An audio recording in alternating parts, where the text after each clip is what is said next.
কোরআন বলতেছে। হক কথা বলার পরে কয় পাগল, আমগো নবী কি বলে কইছে পাগল। আলেমরা হক কথা বললে পাগল কয়, পাগলে কয় কি? এই জন্য মনে রাখবেন, কোন আলেম হক কথা বলার পর তাকে যদি কেউ পাগল বলে, ওই আলেম নবীর ওয়ারিস, আর যে পাগল বললো এটা ফেরাউন আর আবু জাহেলের ওয়ারিস। সহজ কথা। কোরআনের কয়টা দলিল ছেড়ে অসংখ্য অগণিত দলিল। আমার তো এই বিষয়ে আলোচনা না। আমাদের নবীকে পাগল বলবে, ওয়ালিদ ইবনে মুগীরা বলল না না, পাগল বলা যাবে না, মুহাম্মদের কথার সাথে পাগলের কথার কোনো মিল নাই, তাই মুহাম্মদকে পাগল বলা যাবে না। এবার তারা বলল তাহলে জাদুকর বলবো। ওয়ালিদ ইবনে মুগীরা জবাব দেয়, আমি দুনিয়ার কত বড় বড় জাদুকরদের সাথে চলাফেরা করছি, মুহাম্মদের কথার মধ্যে কোনো জাদুর লেশ মাত্র আমি খুঁজে পাই নাই, অতএব তাকে জাদুকর বলা যাবে না। ওয়ালিদ ইবনে মুগীরা এক পর্যায়ে তাদেরকে বলল, একটা কিছু বলতেই তো হবে, পাগল বলবা না অথবা গণক বলবা না, তোমরা জাদুকর বলতে পারো। আরেক বর্ণনায় থাক সব বাদ দাও, মুহাম্মদকে শুধু পাগল বলবা। প্রত্যেকটা দরজার মধ্যে দাঁড় করায় দিছে যুবক ছেলেদেরকে, আজি সাহেবরা ঢুকবে আর বলবা ওই পাগলের কাছে কেউ যাবেন না। অনেক দেশ থেকে মানুষ হজ করতে আসে, দরজা দিয়ে ঢুকার সময় আজি সাহেবদেরকে বলে দেয়, সাবধান, মক্কা আসছেন ভালো কথা, একটা পাগল আছে, বিখ্যাত পাগল, ওই পাগলের কাছে আপনারা যাবেন না। সবাই এই কথা শুনতে শুনতে বারবার যখন বলল পাগল, এবার সবাই কয় এত বিখ্যাত একজন পাগলকে যদি না দেখা যায় তাহলে তো ব্যাপারটা খারাপ দেখা যায়, এই বিখ্যাত পাগলটাকে দেখা দরকার। বলা বলি করতে লাগলো, পাগলটাকে আমাদেরকে চিনা দাও। যুবকরা জানায় দিল, ওই যে কাবা চত্বরে একটা লোক বসা, এই লোকটা পাগল, সাবধান, তার সামনে যাবে না। অনেক মানুষ তার সামনে গেলেন, যাওয়ার পর দেখে আমার নবী কি যেন তেলাওয়াত করে, আর ডাক দিয়ে বলল, তোমাকে কেন সবাই পাগল কয়? আল্লাহর নবী বললেন, যেই কারণে পাগল কয় ওই কারণগুলো তোমাদের সামনে বলবো কিনা? হয় বলো। আমার নবী কোরআনের আয়াত তাদের সামনে পড়তে লাগলেন, আর কিছু বলতেছিলেন না, শুধু কোরআন পড়তে লাগলেন। তাদের দিকে তাকায় দেখা যায় তাদের চোখ দিয়ে চক্র করে চোখের পানি পড়া শুরু হয়ে যায়। আমার নবী কোরআন তেলাওয়াত করে, আর ওই মানুষগুলা পাগল কাকে বললো? ওই মানুষগুলোর মধ্যে অসংখ্য অগণিত বিদেশি মানুষ আমার নবীর তেলাওয়াত শুনে কালিমা পড়ে মুসলমান হয়ে যায়। আল্লাহ রাব্বুল আলামিন বললেন, আপনার তেলাওয়াত দুনিয়ার মানুষগুলো শুনে মুসলমান হয়ে যাইত। আপনার তেলাওয়াত শোনার পর আপনার সাহাবায়ে কেরাম এত পরিমাণ কাঁদতেন। আপনার সাহাবাদের তেলাওয়াত বড় সুন্দর, হাবিব আপনার তেলাওয়াত আমার অনেক বান্দা, যেই বান্দারা আপনার উম্মত, তারা আপনার তেলাওয়াত শুনতে পায় নাই। ইয়া রাসূলুল্লাহ, আপনার যে উম্মত আপনার তেলাওয়াত শুনতে পায় নাই, কিয়ামত পর্যন্ত আমি যত উম্মত বানাইলাম, আজকে আপনি আপনার কণ্ঠে এই সবার সামনে কোরআন পাঠ করে শোনায়া দেন। আল্লাহর নবী তেলাওয়াত করবেন, ইয়াসিন ওয়াল কুরআনিল হাকীম ইন্নাকা লামিনাল মুরসালিন আলা সিরাতিন মুস্তাকিম। আল্লাহর নবী সূরা ইয়াসিন তেলাওয়াত করবে। আল্লাহর নবী সূরা ইয়াসিন তেলাওয়াত করার পর সব জান্নাতীরা দাউদ নবীর তেলাওয়াতের সুর ভুলে যাবে, আর সবাই বলাবলি করতে লাগবে, এর চাইতে চমৎকার তেলাওয়াত আর জান্নাতের মধ্যে হতেই পারে না। আমার নবীর তেলাওয়াত শুনে সব জান্নাতীরা বেহুশের অবস্থা। আল্লাহ পাক রব্বুল আলামিন সব জান্নাতীদেরকে বলবেন, খুশি ফিরে আসো মাতা, তোমরা নামাও। এবার জান্নাতীদেরকে বলবে, হাল মিন মাজিদ, আর কোন নিয়ামত তোমরা চাও? জান্নাতীরা বলবে, আল্লাহ দাউদ নবীর তেলাওয়াত আমরা শুনলাম, আপনার নবীর তেলাওয়াত আমরা শুনলাম, আমাদের মনে হয় মাহফিল আজকে সার্থক। আল্লাহ আরো কোন নিয়ামত বাকি আছে কিনা? আল্লাহ বলেন, আসল নিয়ামত এখনো দেখাই নাই। এবার আল্লাহ বলবেন, আমি আল্লাহ দুনিয়াতে কোরআন নাযিল করলাম, ইন্না আরাদনাল আমানাতা আলাস সামাওয়াতি ওয়াল আরদি ওয়াল জিবাল فأبين أن يحملنها وأشفقن منها وحملها الإنسان إنه كان ظلوما جهولا।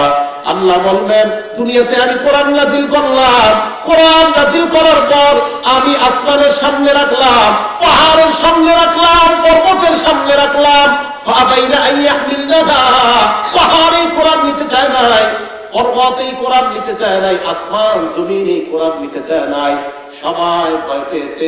এ মানুষ তোমাদেরকে কত দুর্বল করে আমি বানাইলাম, তোমরা এই কোরআন ধারণ করলা। তোমরা কোরআন নিলে, কোরআন নেওয়ার পর তোমরা কোরআন তেলাওয়াত করতা, আর তোমরা মনে মনে বলতা আল্লাহর কালাম, আমি মানুষের কণ্ঠে যদি এত সুন্দর হয়, আল্লাহর কালামটা আল্লাহর কণ্ঠে কত সুন্দর, আল্লাহর কথা যদি আমার কণ্ঠে এত সুন্দর হয়, আল্লাহর কালাম আল্লাহর কণ্ঠে কত সুন্দর। আল্লাহ নবী সাহাবারা এত সুন্দর করে কোরআন পড়তে পারতেন। নবীর একজন সাহাবা উবাই ইবনে কাব রাদিয়াল্লাহু তাআলা, এই উবাই ইবনে কাবকে আল্লাহ নবী কয়, উবাই তুমি কোরআন পড়ে আমারে শোনাও। হযরত উবাই কয়, ইয়া রাসূলুল্লাহ, আমি আপনাকে কোরআন শোনাবো, অথচ আপনার উপর কোরআন নাযিল করা হয়। আল্লাহ নবী কয়, উবাই তুমি কোরআন পড়ো। হযরত উবাই কোরআন পড়া শুরু করলেন, আবার থামলেন। আল্লাহ নবী কয়, উবাই তুমি আবার পড়ো। উবাই কোরআন তেলাওয়াত করলেন, আবার হযরত উবাই ইবনে কাব বলেন, আমি আরো পড়লাম। আল্লাহ নবী কয়, উবাই তুমি থামবা না, তুমি পড়তে থাকো, কারণ তোমার তেলাওয়াত শোনার জন্য আল্লাহ আমাকে বলছে, আমি যেন তোমার তেলাওয়াত শুনে নেই। হযরত উবাই বলে, ইয়া রাসূলুল্লাহ, আল্লাহ সাম্মানি, আল্লাহ আমার নাম নিয়ে বলছে আপনাকে তেলাওয়াত শোনার জন্য। নবী কয়, হ্যাঁ হ্যাঁ, তোমার কোরআন তেলাওয়াত এত সুন্দর, যার কারণে আল্লাহ আসমানে তোমার নাম উচ্চারিত করে দেয়। তাহলে নবী সাহাবাদের তেলাওয়াত যদি এত সুন্দর হয়, আল্লাহ রব্বুল আলামিন বলেন, কোরআন আমি তোমাদের উপর নাযিল করলাম। দুনিয়ার মানুষ কোরআন যখন তোমরা পড়তা, মুগ্ধ হয়ে কোরআনের তেলাওয়াত শুনতা। কাবা শরীফের ইমাম আব্দুর রহমান আস-সুদাইসের তেলাওয়াত যদি শুনেন, আপনার মনে হবে পুরো 30 পারা পড়লেও আপনার ক্লান্তি আসবে না। আমি ওনার পিছনে মাগরিব পড়েছি টানা 12 দিন। প্রত্যেক দিন যখন তেলাওয়াত শুনতাম, সূরা মুরসালাত প্রায় সময় তেলাওয়াত করতেন। সূরা মুরসালাত যদি বাংলাদেশের কোনো মুসলিম ইমাম সাহেব মাগরিবে পড়ে থাকি দেখবো না। এত বড় সূরা মুরসালাত আব্দুর রহমান আস-সুদাইস তেলাওয়াত করতেন। আমার বয়স ছিল মাত্র 11 বছর, নাবালেগ ছিলাম। ওই অবস্থায় তেলাওয়াত এত সুন্দর লাগতো, মনে হইতো আরে আরো যদি তেলাওয়াত করতো, মনে হয় নামাজের মধ্যে কোনো ক্লান্তি আসবে না। এত সুন্দর আব্দুর রহমান আস-সুদাইসের তেলাওয়াত দুনিয়ার একজন মানুষ, আমাদের বাংলাদেশের হাফেজ নাজমুস সাকি, কত সুন্দর তার তেলাওয়াত। আর হাফেজে কোরআনের তেলাওয়াত কত সুন্দর। এই জাতীয় হাফেজে কোরআন এই মাদ্রাসাটার মধ্যে বের হয়, এই মাদ্রাসাটার ছাত্রদের তেলাওয়াত কত সুন্দর। আল্লাহ পাক রব্বুল আলামিন বলেন, এই যে কোরআন আমি তোমাদেরকে দিলাম, এই এলাকার মানুষ ভালো করে আপনারা শোনেন, আপনাদের এলাকায় আকাম কম হয় না, অপকর্ম কম হয় না। আল্লাহ কিন্তু আযাব পাঠা দেয়। কেন আযাব উঠায় দেয় জানেননি? আল্লাহর ফেরেশতারা আযাব নিয়ে আসার পর রাতের 3টা-4টা বাজে দেখে মাদ্রাসার মধ্যে কোরআনের তেলাওয়াত শুরু হয়ে যায়, ফেরেশতারা আযাব নিয়ে চলে যায়। আল্লাহ পাক বলেন, না না, ওই এলাকায় আযাব দেওয়া যাবে না। রাতের 3টা-4টায় বাচ্চারা শীতে রাতে ঠান্ডা পানি দিয়ে উজু করে তারা কোরআন নিয়ে বসে যায়। ওই এলাকা আমি আল্লাহ শুধু কোরআনের খাতিরে পুরা এলাকা হেফাজত করে নিলাম। আল্লাহ রব্বুল আলামিন বলেন, আমি আল্লাহ কোরআন নাযিল করলাম, আমার নবী দাউদ কোরআন তেলাওয়াত করলেন, তোমরা বেহুশ হয়ে গেলা। আমার নবীর তেলাওয়াত শুইনা তোমরা আশ্চর্য হয়ে গেলা। আমার নবীর তেলাওয়াত শুনলা, মানুষের তেলাওয়াত শুইনা তোমরা এত মুগ্ধ হয়ে গেলা। আমি আল্লাহ কোরআন নাযিল করলাম, আমি আল্লাহ এখন তোমাদেরকে কোরআন শোনায়া দিতে চাই। আল্লাহ পাক রব্বুল আলামিন তেলাওয়াত করবেন এক বর্ণনায় সূরা তাহা, আরেক বর্ণনায় আল্লাহ করবেন আর রহমান। আল্লাহ আর রহমানের পরিবর্তে পড়বে আনার রহমান, আমি হলাম রহমান। আল্লাহ পাক রব্বুল আলামিন যখন সূরা আর রহমান তেলাওয়াত করবে, দাউদ নবীর তেলাওয়াতে যদি জান্নাতীদের অবস্থা এমন হয়, আমার নবীর তেলাওয়াতে যদি জান্নাতীদের অবস্থা এমন হয়, আল্লাহ তেলাওয়াতে জান্নাতীদের অবস্থা কেমন হবে আল্লাহ ছাড়া কেউ জানে না। তাহলে বলেন আল্লাহর তেলাওয়াত সবাই শুনতে চাই কি চাই না? ওই জান্নাতের মেহমান সবাই হইতে রাজি আছি না নাই? জান্নাতীরা একদিন তাদের বিবিদেরকে বলবে, প্রতি শুক্রবার বলবে আমাদেরকে সাজা দাও। বিবিরা জান্নাতীদেরকে সাজা দিবে, মাথার চুলগুলো আশ্রয় দিবে, দাড়িগুলা তো থাকবে না, কারণ জান্নাতের মধ্যে জান্নাতীদের দাড়ি থাকবে না। কোন বর্ণনায় আসছে মোজ থাকবে তবে দাড়ি থাকবে না। জান্নাতীদেরকে সাজা দেওয়ার পর সব জান্নাতীরা একটা বাজারের মধ্যে যাবে। জুমার দিন ওই বাজারে যাওয়ার পর কোটি কোটি জান্নাতী দেখা দেখে সব জান্নাতীদের সামনে যিনি লিডার, যিনি নেতার মতো দাঁড়িয়ে আছেন, তিনি অন্য কেউ নয়, আমাদের নবী সব জান্নাতীদের সামনে দাঁড়ায় আছেন। সব জান্নাতীরা অপেক্ষা করবে আর অবাক হয়ে যাবে, কি ব্যাপার, এই জায়গায় আমরা কেন আসলাম, এই বাজারের মধ্যে কেন আসলাম, আল্লাহর নবী কেন আমাদের সামনে দাঁড়ায় আছে? নবী বলবে অপেক্ষা করো। সব জান্নাতীরা এক দৃষ্টিতে তাকায় থাকবে। হঠাৎ জান্নাতীরা দেখবে সমস্ত জান্নাতীদের সাথে সাক্ষাৎ দেওয়ার জন্য আল্লাহ ওই বাজারে উপস্থিত হয়ে যায়। আল্লাহ রব্বুল আলামিনের সাথে দেখা করার পর অন্যদিক দিয়ে নারীরা দেখে বাসায় চলে যাবে।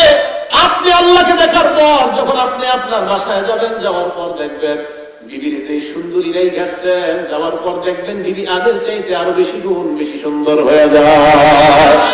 আপনি বিবিকে বলবেন, কি ব্যাপার, তুমি তো এত সুন্দর ছিল না, আরো সুন্দর কিভাবে হইলা? বিবি জবাব দিবে, আল্লাহরে দেখার পর আমাদের সৌন্দর্য আরো বেড়ে গেছে। এবার বিবি বলবে, তোমার কেন এত সুন্দর, আমরা না তোমাদেরকে সাজা দিলাম? ওই জান্নাতের স্বামী জবাব দিবে, আল্লাহরে দেখার পর আমাদের সৌন্দর্য আল্লাহ বাড়ায় দেয়। এই ঘটনা দ্বারা বোঝা যায় প্রতি জুমার দিন জান্নাতীদের সৌন্দর্য শুধু বাড়তেই থাকবে, আল্লাহরে দেখবে আর বাড়তেই থাকবে, আল্লাহরে দেখবে আর বাড়তেই থাকবে। ওই আল্লাহ দেখতে সবাই চাই কি চাই না? এবার আপনার আল্লাহকে দেখার শর্ত আছে না নাই? আছে। আল্লাহ দেখার শর্ত আছে। হ্যাঁ, কি শর্ত? মরার আগে দেখবেন না পরে? আগে বলে দেখবেন। আল্লাহকে মরার আগে দেখতে পারবো সচক্ষে? সম্ভব না। আল্লাহ রব্বুল আলামিনকে মরণের আগে দেখা কিনা সম্ভব না। তাহলে মরার পরেই দেখবো আল্লাহকে, ঠিক না? তাহলে কি আমরা মরবো? আসলে আমাদের নবী সাল্লাল্লাহু আলাইহি ওয়াসাল্লাম, এটা একটা লাঠি, কিরা লাঠি, আমাদের নবী সাল্লাল্লাহু আলাইহি ওয়াসাল্লামের সাহাবা বারা ইবনে আযিব রাদিয়াল্লাহু তাআলা আনহুর বর্ণনা, خرجنا مع رسول الله صلى الله عليه وسلم في جنازة رجل من الأنصار। আমরা আল্লাহর নবীর সাথে এক আনসারী সাহাবার জানাজায় বের হলাম।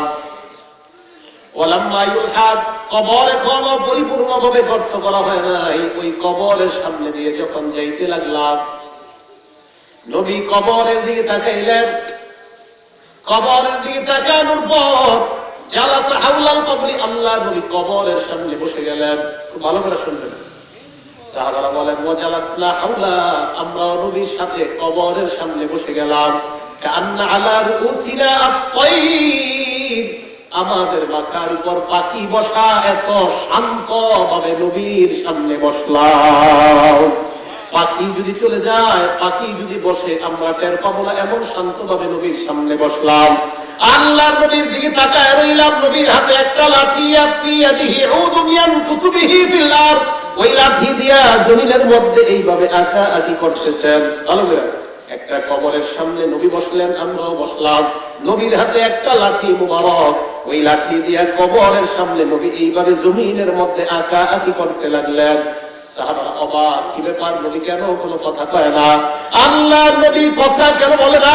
সমস্ত সাহাবারা নবীর দিকে তাকায় আছে। হঠাৎ নবী এইভাবে মাথা নিচের দিকে রাখা উপরের দিকে মাথা উঠাইলেন। উঠানোর পর বললেন, এই সাহাবাদের দল, ইস্তাইযু বিল্লাহি মিন আযাবিল কবরি মাররাতাইনি আও সালাসা। আল্লাহর নবী বললেন, তোমরা এই কবরের আযাব থেকে আল্লাহর কাছে পানাহ চাও। এই কথাটা নবী দুইবার অথবা তিনবার বললেন। নবী কেন বললেন কবরের আযাব থেকে পানাহ চাও? আল্লাহর নবী বলেন, ফাইনাল আবদাল মুমিনা ইযা কানা ফি ইনকিতাইন মিনাদ দুনিয়া ওয়া ইকবালিন মিনাল আখিরাহ। কোন ঈমানদার বান্দা যখন দুনিয়া থেকে বিদায় নেওয়ার সময় হয়, আখিরাতের দিকে যখন রওনা হয়, নাযালাত ইলাইহি মালাইকাতুম মিনাস সামা বিদুল ওয়াজুহি কান্না ওয়াজুহাহুম আশ-শাম। সূর্যের আলোর মতো সুন্দর উজ্জ্বল ধবধবে কিছু ফেরেশতা, হাজার হাজার ফেরেশতা ঈমানদার বান্দার আত্মা স্বাগত জানিয়ে নিয়ে যাওয়ার জন্য ওই বান্দার সামনে উপস্থিত হয়ে যায়। হাজার হাজার ফেরেশতারা ওই বান্দার সামনে আসার পর ঈমানদার বান্দার মাথার কাছে বসে এই বান্দার নজর যে পরিমাণ যায়, হাদিসে আসছে হাত্তা ইয়াজলিসু মিনহু মাদ্দা বাসরি, ঈমানদারের নজর যে পরিমাণ যায়, হাজার হাজার ফেরেশতারা ওই পরিমাণ পর্যন্ত সারিবদ্ধভাবে বসে যায়। ওই ফেরেশতাদের সাথে দুইটা জিনিস, এক নাম্বার নারুন কাফরুন মিন আকফানিল জান্নাহ, জান্নাতের কাফনের কাপড়, ওয়া হানুতুম মিন হানুতিল জান্নাহ, জান্নাতের সুগন্ধি দেখা যায়।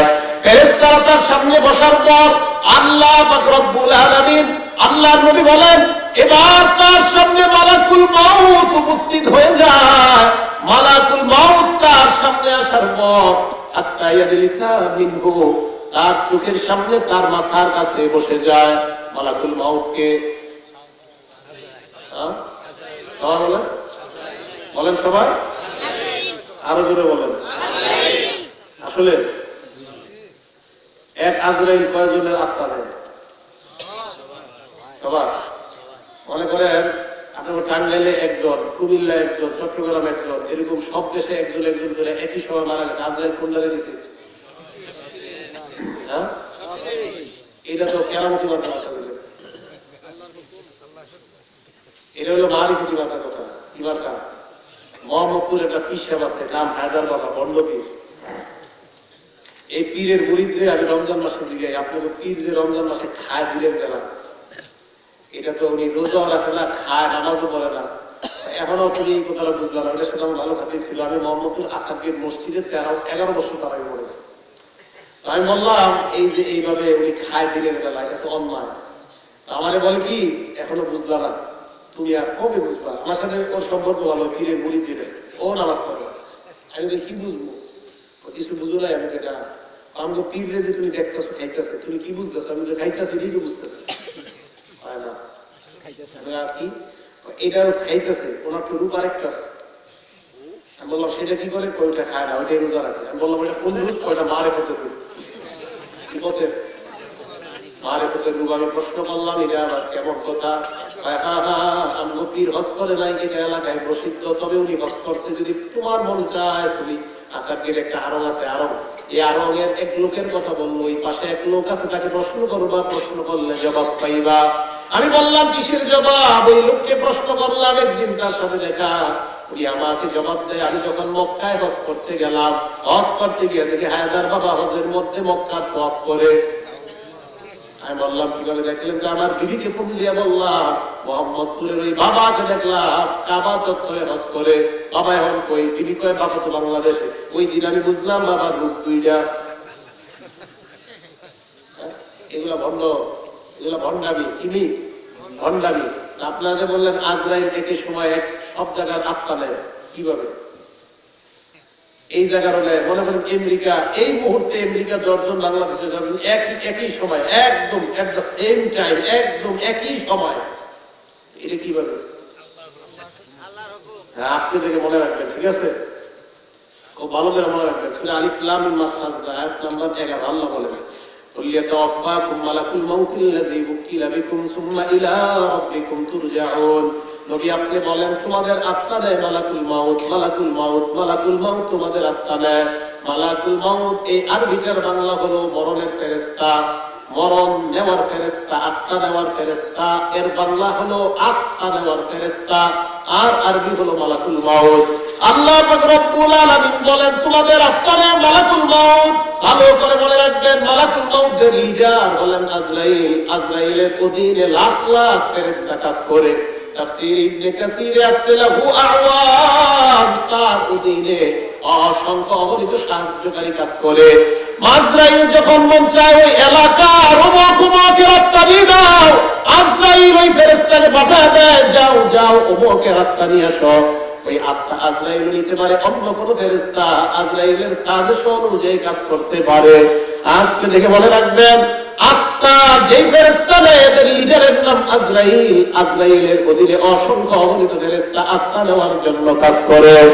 আল্লাহর নবী বলেন, ইমানদার বান্দা যখন মারা যায়, হাজার হাজার ফেরেশতা তার সামনে যখন বসে যায়, মালাকুল মউত আসে তার আত্মাটা নেওয়ার জন্য।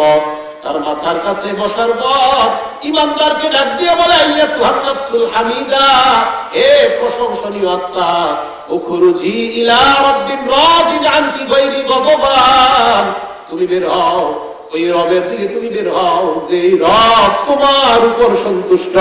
আল্লাহ তোমার জিন্দেগীর সব গুনাহ মাফ করে দিয়েছে।